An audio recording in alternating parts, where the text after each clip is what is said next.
oferta nova Deus proclama, hoje ao mundo pecador, doce nova revelada, lá na cruz do Salvador. Cego e desviado homem, nos caminhos do Senhor, desconhece e desconfia deste Deus, o Deus de amor. Grata nova, doce nova, vem dos lábios do Senhor. Escutai com alegria, Deus é luz, Deus é amor. Ofertas e obras mortas, sacrifício sem valor, enganado pensa o homem, propiciar seu Criador. Meios de salvar-se inventar, clama, roga em seu favor. Passo voz dos mediadores, desprezando Deus de amor. Grata nova, doce nova, vem dos lábios do Senhor. Escutai com alegria, Deus é luz, Deus é amor. Luz divina resplandece, mostra o triste pecador, que na cruz estão unidos a justiça e o amor. Fala aos corações feridos, mostra que Deus Salvador, e sem fim proclamaremos: Deus é luz, Deus é amor. Grata nova, doce nova, vem dos lábios do Senhor. Escutai com alegria, Deus é luz, Deus é amor.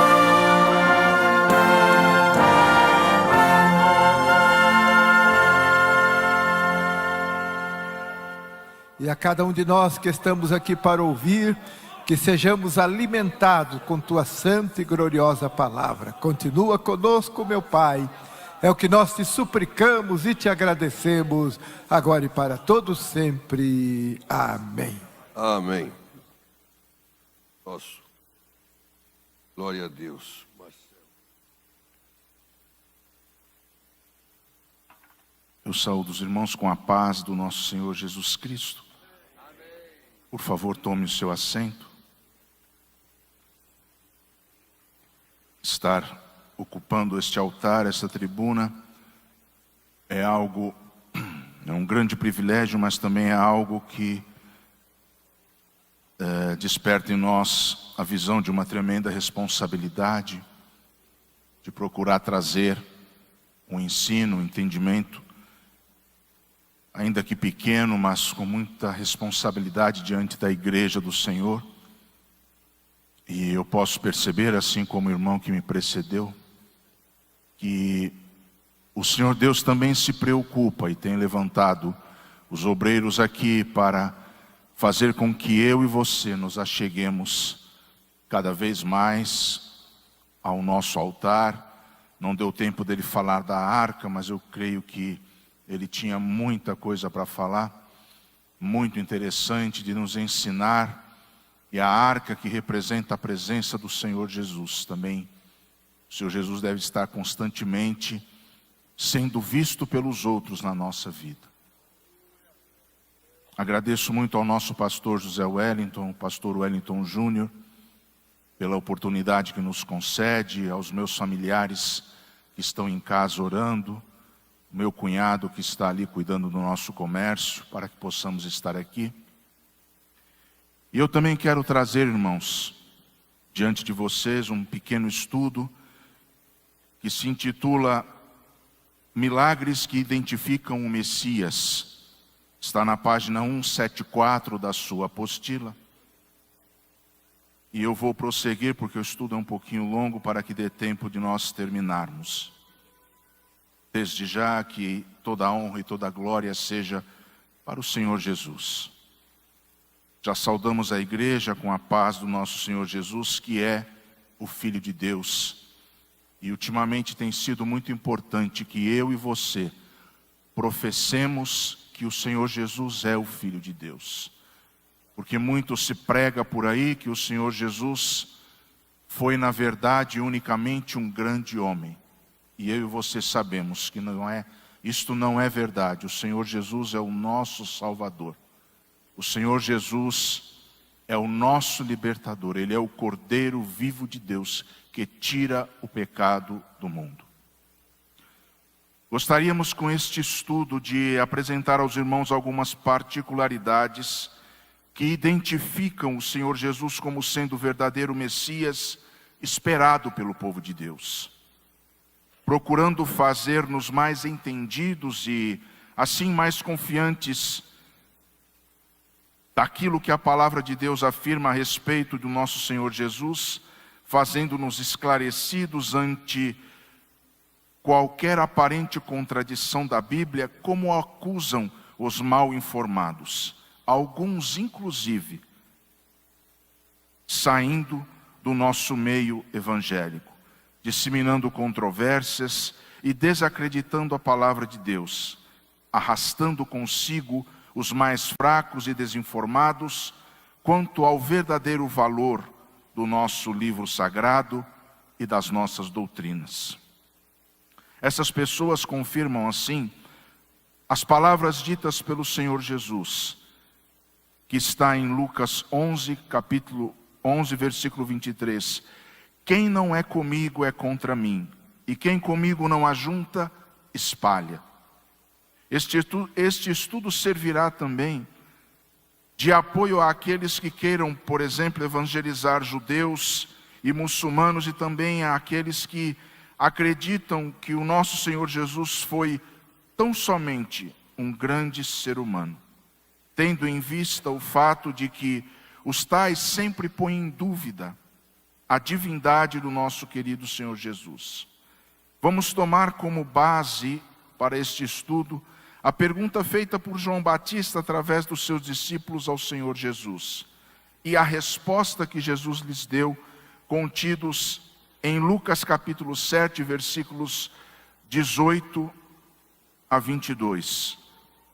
Peço ao pastor Gessé que, por favor, me ajude. Lucas capítulo 7, versículos 18 ao 22. E os discípulos de João anunciaram-lhe todas essas coisas. E João, chamando 2 dos seus discípulos, enviando-os a Jesus, dizendo: És tu aquele que havia de vir, ou esperamos outro? E quando aqueles homens chegaram junto dele, disseram: João Batista enviou-nos a perguntar-te: És tu aquele que havia de vir, ou esperamos outro? E na mesma hora curou muitos de enfermidades e males e espíritos maus, e deu vista a muitos cegos. Respondendo então Jesus, disse-lhes: Ide e anunciai a João o que tendes visto e ouvido. Os cegos veem, os coxos andam, os leprosos são purificados, os surdos ouvem, os mortos ressuscitam, e aos pobres é anunciado o Evangelho. Obrigado, pastor. E ainda corroborando com isto, temos a profecia a respeito do Messias contida em Isaías 35, 4 e 6, dentre tantas outras. Dizei aos turbados de coração: esforçai-vos e não temais. eis que o vosso Deus virá com vingança, com recompensa de Deus, ele virá e vos salvará. Então os olhos dos cegos serão abertos e os ouvidos dos surdos se abrirão. Então os coxos saltarão como cervos, e a língua dos mudos cantará, porque águas arrebentarão no deserto e ribeiros no ermo. Tudo isto porque os judeus sempre se perguntavam como reconheceriam o Messias quando ele viesse. Isto para eles era de suma importância, tendo em vista que aguardavam o Redentor do povo de Israel e ainda hoje o aguardam. Assim, os milagres que o seguiriam ao Messias e também os seus ensinamentos seriam a maior prova da sua identidade. Eram os milagres messiânicos, milagres que somente o Messias poderia fazer. E para nos ajudar ainda, faremos uso e análise de alguns versículos do capítulo 5 do Evangelho de Lucas. Então nós podemos ver que o próprio Senhor Jesus deu a resposta a João, dizendo: eu estou fazendo os milagres que é esperado que o Messias o faça. O que você acha, João? Eu sou o Messias ou ainda se espera outro? E era o Senhor Jesus dando essa resposta e confirmando as profecias a respeito dele contidas no Antigo Testamento. Em Lucas capítulo 5, por favor, pastor Gessé, do 12 ao 15. E aconteceu que quando estava em uma daquelas cidades, eis que um homem cheio de lepra, vendo a Jesus, prostrou-se sobre o rosto e rogou-lhe dizendo: Senhor, se queres, bem podes limpar-me. E ele, estendendo a mão, tocou-lhe dizendo: quero, ser limpo. E logo a lepra desapareceu dele.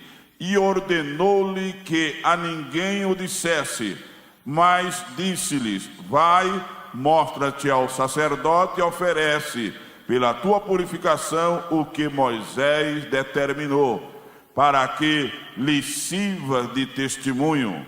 Porém, a sua fama se propagava ainda mais, e ajuntava-se muita gente para o ouvir, e para ser por ele curado das enfermidades.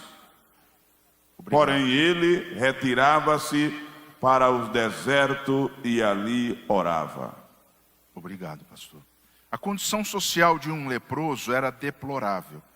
Viviam afastados de tudo e de todos, inclusive da própria família. Eram pessoas consideradas imundas de acordo com a lei mosaica, e nós podemos verificar isso no capítulo 13 de Levíticos, dos versos 1 ao 45. Ali nós temos a descrição de como se deveria agir com os leprosos. A lepra era considerada uma enfermidade adquirida por consequência do pecado. A pessoa era assim impedida de conviver socialmente, de ir ao templo adorar ou participar das festividades anuais, e era até separada da sua família, condenada a viver fora da cidade. Uma vez proferida a sua sentença como pessoa imunda, aquele seria o último dia que veria a sua família de perto. Eram frequentemente atacados com paus e pedras, caso tentassem se aproximar de alguém. E ainda, conforme iam chegando ou caminhando, deveriam gritar a respeito de si mesmos: imundo, imundo.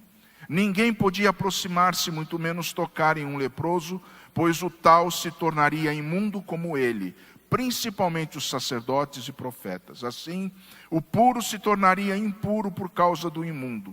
Veja então que aquele leproso arriscou a sua vida ao aproximar-se de Jesus e dos seus discípulos. Mas vamos abrir um parênteses aqui e tratar de um fato ocorrido perto do ano 894 a.C., na época do profeta Eliseu. A cura do general sírio Naamã, que era leproso e foi até o profeta Eliseu em Israel buscando a cura da sua enfermidade, conforme está escrito em 2 Reis capítulo 5. Como sabemos, o profeta não quis apresentar-se pessoalmente ante o general Naamã, mas apenas lhe enviou instruções de como agir para receber a cura da sua lepra, mergulhando 7 vezes no Rio Jordão. A cura de sua lepra, mergulhando 7 vezes no Rio Jordão. Observe que até que ele tenha sido curado, não houve proximidade entre o leproso, considerado imundo, e o profeta. Quer dizer, o profeta não permitiu que o leproso se aproximasse dele, ou ele do leproso, para que ele não se contaminasse. O leproso considerado imundo, e o profeta que era considerado uma pessoa até então pura, um homem de Deus. O encontro entre eles só ocorreu após a cura de Naamã, conforme está escrito nos versos do mesmo capítulo de 2 Reis, de 15 a 19. Então voltou ao homem de Deus, ele e toda a sua comitiva, e veio e pôs-se diante dele, do profeta Eliseu. E disse: eis que tenho conhecido que em toda a terra não há Deus senão em Israel. Agora, pois, te peço que tomes uma bênção do teu servo. Porém ele disse: vive o Senhor, em cuja presença estou, que eu não a tomarei. E estou com ele para que a tomasse, mas ele recusou. E disse Naamã: seja assim, contudo, dê-se a este teu servo uma carga de terra, de um jugo de mulas, para que nunca mais, porque nunca mais oferecerá este teu servo holocausto nem sacrifício a outros deuses, senão somente ao Senhor. Nisto, perdoe o Senhor o teu servo, quando o meu senhor entra na casa do Deus Rimom, para ali adorar, e ele se encosta à minha mão, e eu também me tenha de encurvar na casa de Rimom. Quando assim me encurvar na casa de Rimom, nisto, perdoe o Senhor a teu servo. E ele lhe disse: vá em paz.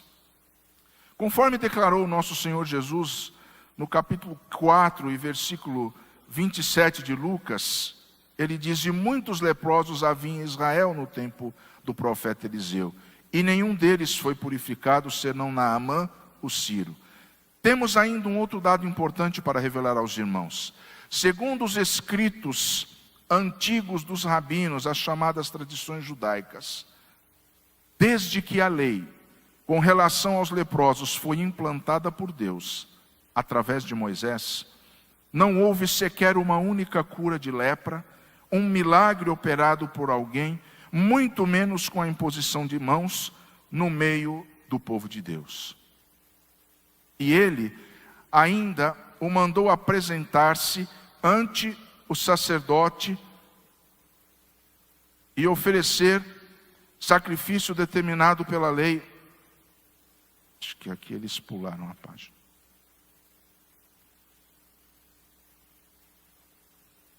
Acho que eles pularam a página aqui. Só um minuto, por favor.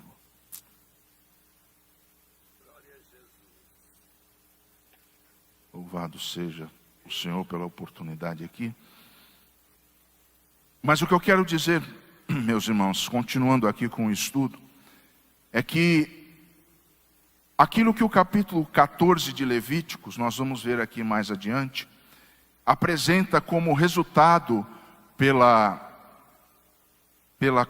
cura da lepra. Vamos continuar, achei aqui. E ele ainda mandou apresentar-se ante o sacerdote, o Senhor Jesus falando àquele leproso que ele havia curado, e oferecer o sacrifício determinado pela lei com relação à cura de um leproso. Está em Levíticos 14, de 1 a 32. E aqui nós temos ainda um outro dado importante para repassar aos irmãos. Estas ordenanças de Levíticos 14, de 1 a 32, eram até então somente literais e teóricas, tendo em vista que ninguém ainda havia sido curado da lepra. Elas nunca foram cumpridas até aquele momento. Você consegue imaginar o alvoroço no templo quando aquele leproso chega e anuncia a sua cura através do Senhor Jesus? Jesus estava inaugurando o início da sua cura, o início da cura da lepra no meio do povo de Deus. E ainda, ele estava tocando e abraçando o leproso, que já não recebia o carinho de ninguém havia muitos anos. Jesus não somente não se contaminava, mas ainda fazia o impuro se tornar puro. Era um milagre que somente o Messias poderia realizar. e em toda a conduta de apresentação da oferta pela cura da lepra, registrada no capítulo 14, de 1 a 7 de Levíticos. Nós vamos ler daqui a pouco. Peço ao pastor José que deixe preparado, por favor. Levíticos 14, de 1 a 7. Irmãos, imaginem o alvoroço que esse homem provocou no templo. Os sacerdotes não estavam acostumados a agir segundo Levíticos 14, de 1 a 7. Eles certamente não sabiam nem o que fazer. Eles tinham que procurar aquele pedaço de pergaminho para saber como agir, porque era uma coisa nova. Ninguém havia sido curado de lepra até então. Só o Messias poderia curar de lepra.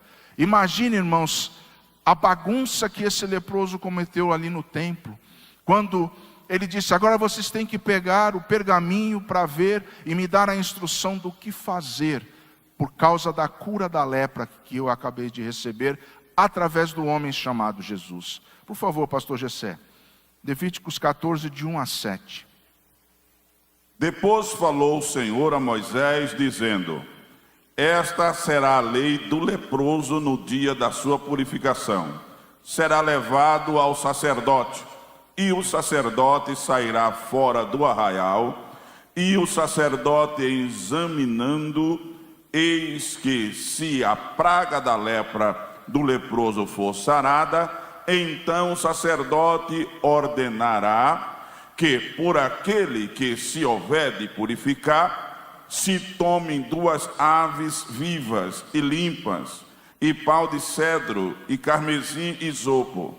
Mandará também o sacerdote que se degole uma ave num vaso de barro sobre águas vivas, e tomará a ave viva, e o pau de cedro, e o carmesim, e o isopo, e os molhará com a ave viva no sangue da ave, que foi degolada sobre as águas vivas, e sobre aquele que há de purificar-se da lepra, espargirá 7 vezes, então declarará limpo e soltará a ave viva sobre a face do campo.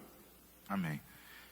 Irmãos, nós temos no verso 6, que o pastor Gessé, obrigado pastor, acabou de ler, a presença, preste atenção por favor, do madeiro, do pano ou túnica,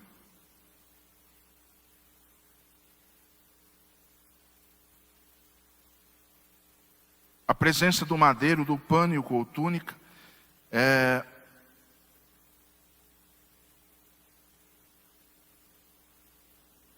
nós temos também a presença do isopo, nós temos a presença da túnica carmesim. E isso que é, irmãos? É a alusão do sacrifício de Cristo ali na cruz do Calvário. Então nós temos o madeiro, o pau de cedro, o carmesim, o isopo, o sangue e a água, que foi o que aconteceu quando Cristo morreu ali na cruz do Calvário. Ele ferido, a Bíblia diz que dali saiu sangue e água. Então veja, irmãos, que na cura da lepra já havia a alusão da purificação através do sacrifício do Cordeiro de Deus. Vamos passar agora a um outro milagre registrado no capítulo 5 do Evangelho de Lucas, que diz que: e aconteceu que um daqueles dias estava sentado e estavam ali, também estava ensinando, estavam ali assentados fariseus e doutores da lei que haviam vindo de todas as aldeias da Galiléia e da Judéia e de Jerusalém. E a virtude do Senhor estava com ele para curar, com o Senhor Jesus. E eis que uns homens transportaram numa cama um homem que estava paralítico e procuravam fazê-lo entrar e pô-lo diante dele. E não achando por onde o pudessem levar por causa da multidão, subiram ao telhado e por entre as telhas o baixaram com a cama até o meio de Jesus. E vendo-lhes o Senhor Jesus a fé, disse ao paralítico: homem, os teus pecados te são perdoados. E os escribas e os fariseus começaram a arrazoar, dizendo: quem é este que diz blasfêmias? Quem pode perdoar pecados senão somente Deus? Jesus, porém, conhecendo os seus pensamentos e o que havia em seus corações, respondeu e disse-lhes: o que vocês arrazoam em vossos corações? Qual é mais fácil, dizer aos dizer: os teus pecados te são perdoados, ou levanta-te e anda. Ora, para que saibais que o Filho do Homem tem sobre a terra poder de perdoar pecados, disse ao paralítico: eu te digo, levanta, toma a tua cama e vai para a tua casa. E levantando-se logo diante deles e tomando a cama em que estava deitado, foi para a sua casa glorificando a Deus. E todos ficaram maravilhados e glorificaram a Deus e ficaram cheios de temor, dizendo: hoje vimos sinais e maravilhas. Observe aqui que há a presença de homens do Sinédrio, fariseus e doutores da lei, que haviam percorrido longas distâncias, até mesmo vindos de Jerusalém. Alguns chegaram a percorrer 3 dias de viagem para estar lá perto de Jesus. E você sabe por quê? Eles estavam ali para verificar se realmente Jesus era o Messias, como ele havia declarado de si mesmo. Estavam ali para verificar seus ensinamentos e comprovar os seus milagres. Esta, aliás, era uma de suas tarefas, tendo em vista que naquela época muitos se declaravam o Cristo. Perdoar pecados, saber o que havia em seus corações e ainda curar um paralítico terrivelmente debilitado, eram milagres que somente o Messias verdadeiro poderia fazer. Com isto, Jesus estava lhes dando ao menos 3 alternativas para eles concluírem a seu respeito. A primeira: ele era um louco, dizendo asneiras como tantos outros que já haviam aparecido. A segunda alternativa: ele era um grande enganador, mentiroso e agitador. E a terceira: ele realmente é o Messias, Deus encarnado. Como nós já sabemos, eles preferiram aceitar que ele era um mentiroso, enganador e agitador. Como nós podemos ver em Lucas capítulo 23, de 1 ao 5. Mas eu vou ler apenas o versículo 5, que diz: mas eles insistiam cada vez mais, dizendo: alvoroça o povo, ensinando por toda a Judeia, começando desde a Galiléia até aqui. Podemos, através desses 2 milagres, citados como exemplo, ver que somente o Messias mesmo é quem os poderia realizar. E o que dizer ainda a respeito dos cegos, dos mudos, dos coxos, endemoniados e ressurretos que Jesus havia curado, libertado e trazido novamente à vida. Ele ainda inaugurou um novo tempo, o tempo da graça. E neste tempo eu e você também podemos pregar as boas novas aos pobres de espírito e ainda fazer os mesmos sinais e prodígios que ele fazia e os fazer maiores ainda. Como ele mesmo disse em João, capítulo 14, versículo 12: na verdade vos digo que aquele que crê em mim fará as obras que eu faço e as fará maiores do que estas, porque eu vou para meu Pai. Algumas pessoas mal informadas podem achar que Jesus veio anular a lei que até então lhes havia servido de aio, educador, tutor. Ele não veio anular, mas veio fazê-la cumprir-se. Perceba que ele mesmo mandava que os curados se apresentassem ao sacerdote para fazer cumprir a oferta que a lei designava. Ele veio cumprir a lei e ainda mostrou que ela era imperfeita para salvar. Mas ele mesmo veio para oferecer-se como sacrifício vivo do começo ao fim do seu ministério aqui na terra. Ele nunca se importou em ter que amparar e abraçar a quem quer que precisasse, ainda que esta pessoa fosse considerada imunda. A nossa Bíblia está cheia de informações que alguns, na sua preguiça e ignorância, preferem não verificá-las ou estudá-las. Preferem dizer que a Bíblia é cheia de contradições e fatos incompreensíveis. Assim, preferem deixá-la de lado e vão perdendo a sua fé e comunhão com Deus. E ainda influenciam aqueles que estão perto deles. Outros dizem que preferem permanecer neutros, sem se envolver com nada, evitando polêmicas. O problema é que no plano espiritual não há meio termo ou neutralidade. Ou você é filho de Deus e se interessa em aprender sobre Ele e a sua palavra, que aliás é viva e eficaz, ou você é filho de Satanás e não se importa com o reino de Deus. Aliás, se você não se interessa pelas coisas do reino de Deus, o que você vai querer fazer no céu? Por que você quer ir para lá? Não se preocupe em mergulhar na palavra, nem ter dúvidas, em procurar aumentar a tua fé. Peça auxílio ao Senhor Deus, a ajuda do teu pastor, do professor da escola dominical.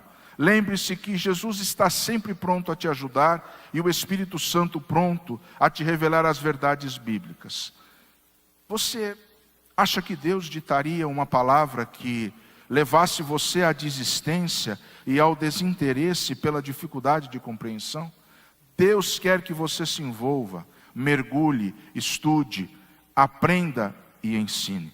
É mais uma mentira de Satanás quando ele sopra nos teus ouvidos que não vale a pena você perder tempo com isso. Lembre-se, você foi criado para louvar a Deus. Se na tua vida não há tempo para estudar a sua palavra, então você está morrendo e não vivendo. Que vitória haverá, que conquista terá valido a pena, se você não caminhou com Deus? E como diz a palavra do Senhor em Deuteronômio 6:5, amarás ao Senhor teu Deus de todo o teu coração, de toda a tua alma e de todas as tuas forças. Eu creio que sobraram aí 22 minutos. Irmãos, aquilo que eu procurei trazer com esse escrito que nós procuramos desenvolver, parece que houve alguma falha aqui na impressão, parece que faltou alguma coisinha aqui, mas na suma é isso. Na verdade, irmãos, o que nós podemos perceber é que os judeus, quando condenaram o Senhor Jesus, eles haviam percebido e sabido que ele era sim o Messias, porque eles haviam confirmado que ele ensinava as palavras de vida eterna, que ele curava e que ele havia feito os sinais e prodígios que do Messias se esperava. Por isso que ele disse para João: observe os milagres que eu estou fazendo.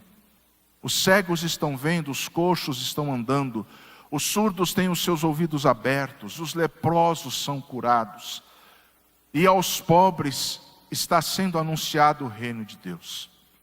Então, todas essas atitudes, todos esses fatos feitos na autoridade do Espírito Santo de Deus, através do Senhor Jesus, estavam confirmando que ele realmente era o Messias. O fato de perdoar pecados, veja a autoridade do Senhor Jesus, ele sabia que eles sabiam que só Deus pode perdoar pecados. Foi por isso que ali ele enfrentou os fariseus, os saduceus, aquele povo do Sinédrio. Ele disse: eu vou começar pela cura da alma deste homem. Os teus pecados te são perdoados. E ele disse: o que é mais difícil ou o que é mais fácil de se dizer, os teus pecados são perdoados? Ou levanta, toma a tua cama e vai embora?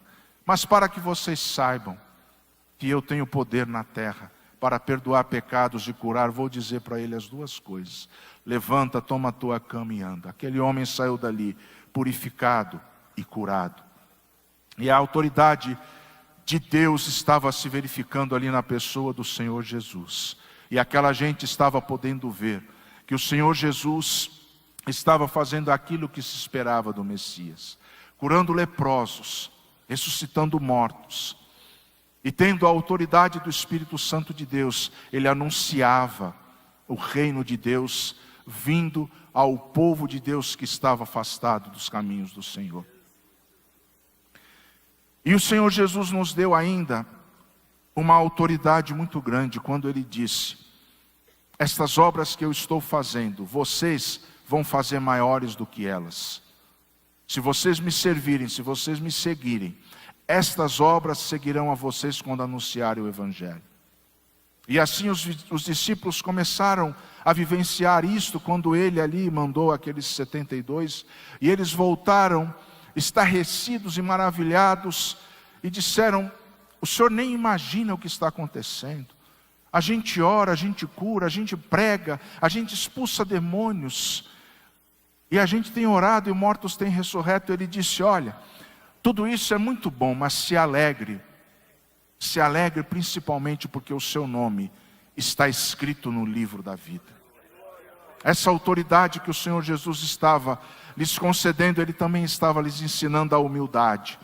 A humildade deles terem em si a gratidão de que, o entendimento de que tudo aquilo que eles estavam fazendo era pela autoridade de Deus concedida a eles.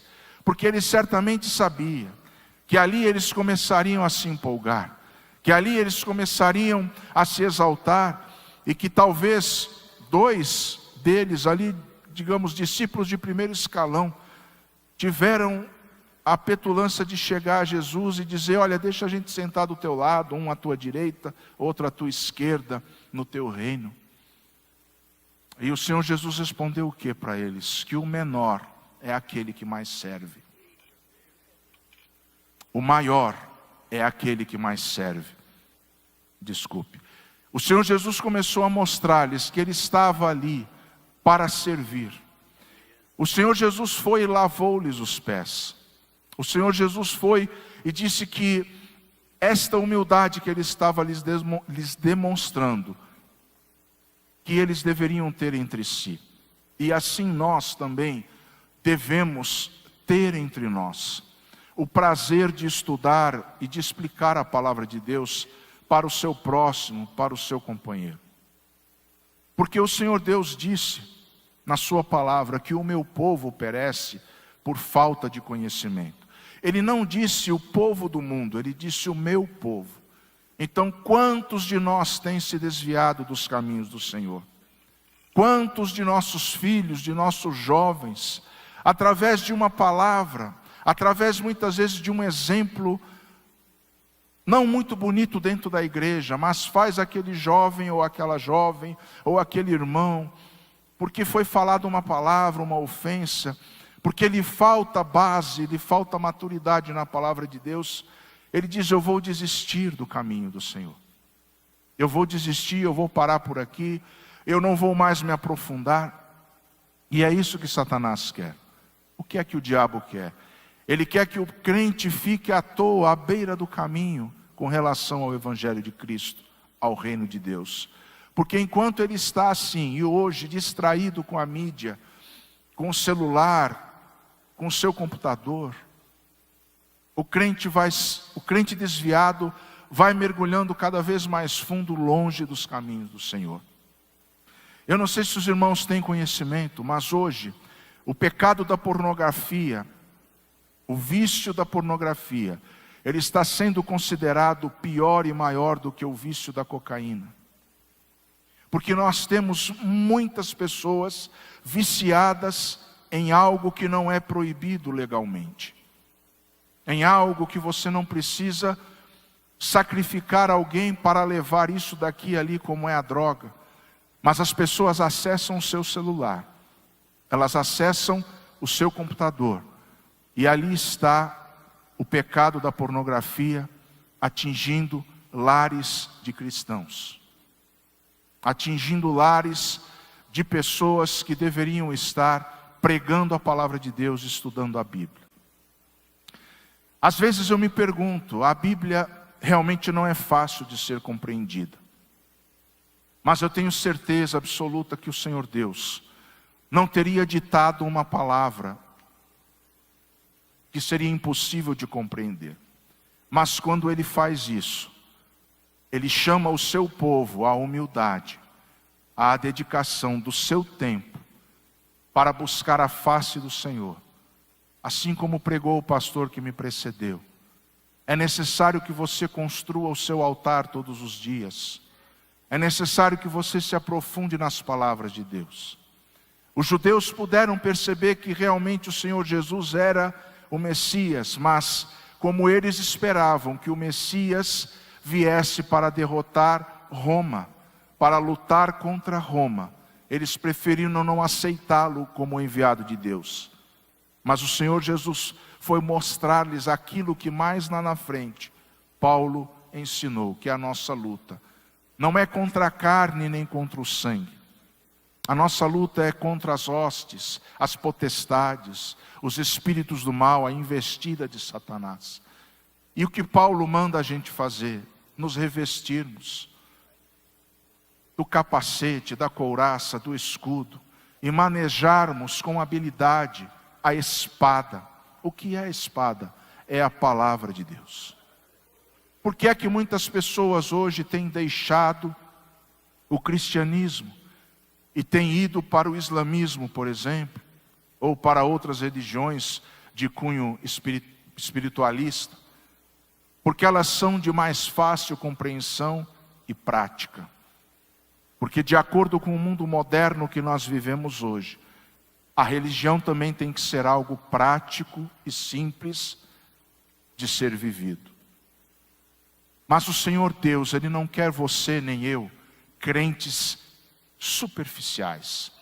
Ele quer que eu e você nos mergulhemos na profundidade da sua palavra. No estudo do ano passado, que nós intitulamos A Verdade Dentro da Verdade. Isso aqui, na verdade, é uma sequência daquele estudo, aonde nós podemos verificar que a palavra de Deus, ela é sempre mais profunda e verdadeira do que aquilo que os nossos olhos leem e enxergam.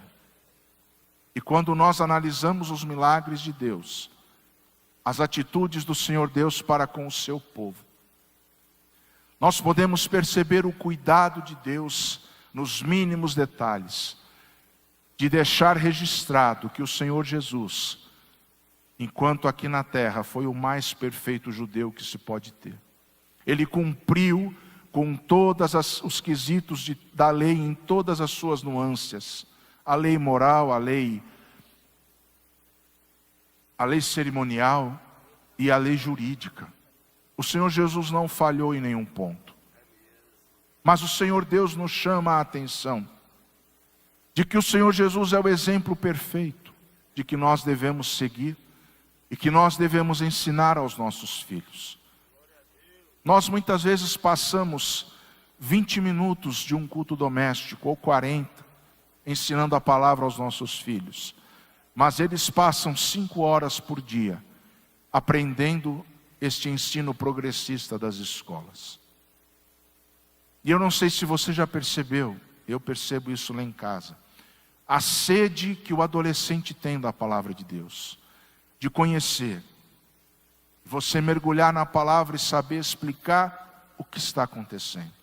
Ainda que você tenha, por exemplo, que pesquisar nos originais da Bíblia, você tenha que consultar o hebraico, você tenha que consultar o grego, para que você possa entender, por exemplo, que quando a Bíblia diz, em alguns versículos antes que o pastor que me precedeu pregou, a Bíblia diz ali em Gênesis que Deus se arrependeu de ter feito o homem. Mas lá na frente, a Bíblia diz que Deus não é homem para que minta e nem filho do homem para que se arrependa. Aí essas pessoas mal entendidas, isso apenas citando como exemplo, elas vão dizer, está vendo como a sua Bíblia é contraditória, não diz coisa com coisa. Mas quando você vai lá no original, você lê que no capítulo de Gênesis que trata sobre Deus arrependeu-se de ter feito o homem. Esse arrependeu-se no original em hebraico significa Deus estufou as suas narinas.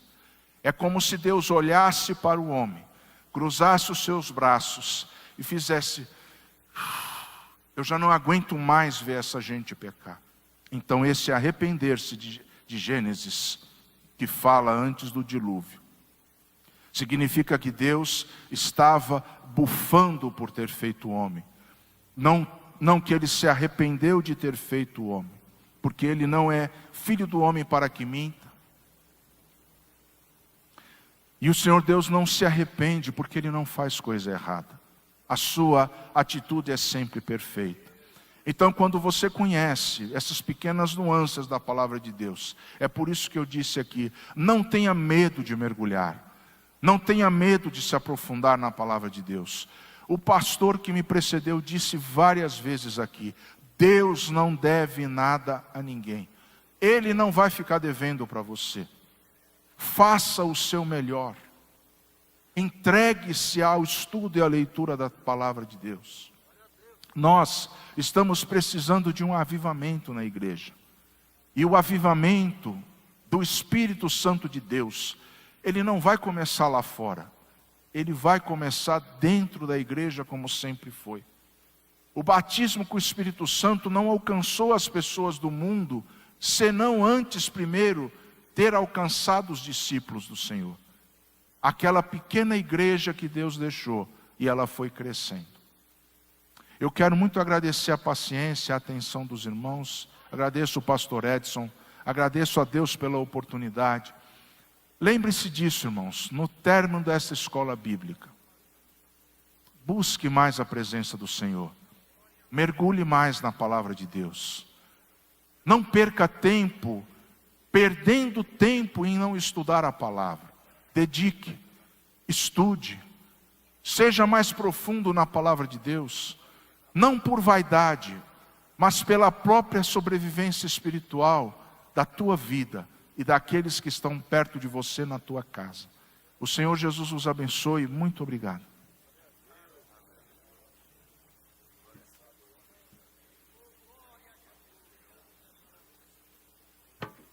Quantos dizem amém? Vamos de pé agradecer a Deus por essa mensagem esclarecedora.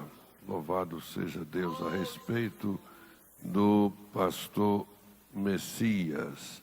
Pastor, queria chamar aqui o pastor Joel, e o pastor Joel de Carvalho, ele já estará orando e também dando o noticiário, ou seja, dando os avisos.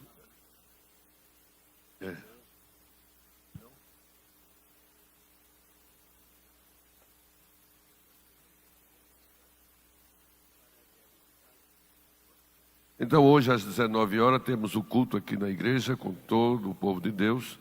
Todos estão convidados para logo mais estarmos aqui às 9 horas. Vamos para o jantar e depois voltamos aqui. Levantai vossas mãos para os céus. Glorioso Deus, maravilhoso Pai, em nome de Jesus Cristo, teu Filho, nós te somos gratos, meu Senhor, por ouvir a tua palavra, através dos teus servos, os quais o Senhor tem usado nesta tarde. Abençoando, meu Deus, continua com a tua boa mão sobre o nosso pastor José Wellington, sobre o pastor Wellington Júnior e toda a sua família. Pai, abençoa logo mais à noite o culto que vai se iniciar aqui. Abençoa, meu Deus, os louvores, aqueles que vão pregar.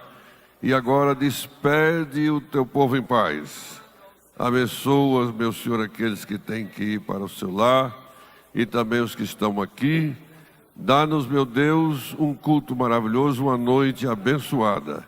E em nome de Jesus Cristo, teu Filho, nós te damos a honra, a glória, a majestade e o domínio e te agradecemos. Amém e amém. Que a graça de nosso Senhor e Salvador Jesus Cristo, o amor de Deus, a comunhão e a consolação do Espírito Santo seja com todos vós, hoje e eternamente. A igreja diz...